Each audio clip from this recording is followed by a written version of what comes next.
नमस्कार, मैं हूं सिद्धार्थ और आप देख रहे हैं दैनिक जागरण। दुनिया के सबसे अमीर इंसान और स्पेस एक्स के फाउंडर एलन मस्क ने सोशल मीडिया की सबसे बड़ी वेबसाइट ट्विटर को खरीद लिया है।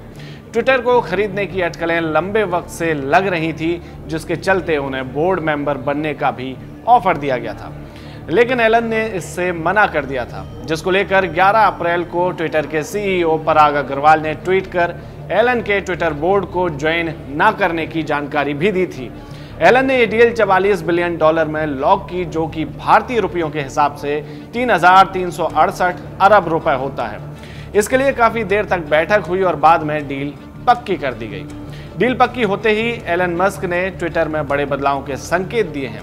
उन्होंने ट्वीट करते हुए कहा कि फ्री स्पीच किसी भी लोकतंत्र का मूलभूत अधिकार है और ट्विटर ऐसी ही डिजिटल जगह है जहां मानवता के भविष्य के लिए विभिन्न मुद्दों पर बहस होती है। मैं इसमें नई सुविधाएं जोड़कर इसे पहले से और बेहतर बनाना चाहता हूं। ट्विटर का एल्गोरिदम ओपन सोर्स किया जाएगा ताकि लोगों का भरोसा जीता जा सके। अब ट्विटर पर सभी ह्यूमन को ऑथेंटिकेट किया जाएगा और बॉट्स यानी कि फेक प्रोफाइल्स को पूरी तरह से खत्म किया जाएगा।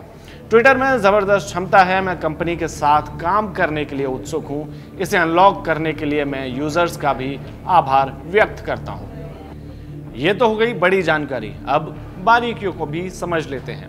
दरअसल मस्क के ट्विटर में शामिल होते ही कई सारी चीज़ें सामने आ रही हैं। यहाँ तक कि टॉप ट्रेंडिंग्स में भी Elon Musk, Twitter CEO, Twitter for $44 जैसे हैशटैग के साथ मीम्स भी ट्रेंड कर रहे हैं। एक अनुमान ये भी लगाया जा रहा है कि शायद ट्विटर के सीईओ पराग अग्रवाल इस डील के बाद ट्विटर को अलविदा कह दें। वो इसलिए क्योंकि एलन मस्क ने पहले ही कहा था कि उन्हें ट्विटर के मैनेजमेंट पर भरोसा नहीं है और बोर्ड मेंबर्स द्वारा ट्विटर को बेचे जाने का फैसला भी यही संकेत देता है। इसके साथ ही कंपनी का पर्याप्त मुनाफा भी न कमाना एक कारण है।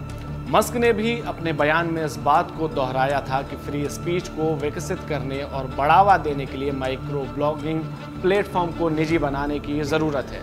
इसके अलावा एक चैलेंज ये भी है कि ट्विटर के जरिए जिस तरह से सूचना का आदान प्रदान हो रहा है, उसकी आलोचना आम यूजर्स से लेकर कई नेता तक कर चुके हैं और ये सब फेक न्यूज़ को लेकर हो रहा है। फेक न्यूज़ मौजूदा हालातों के लिए बड़ी समस्या है।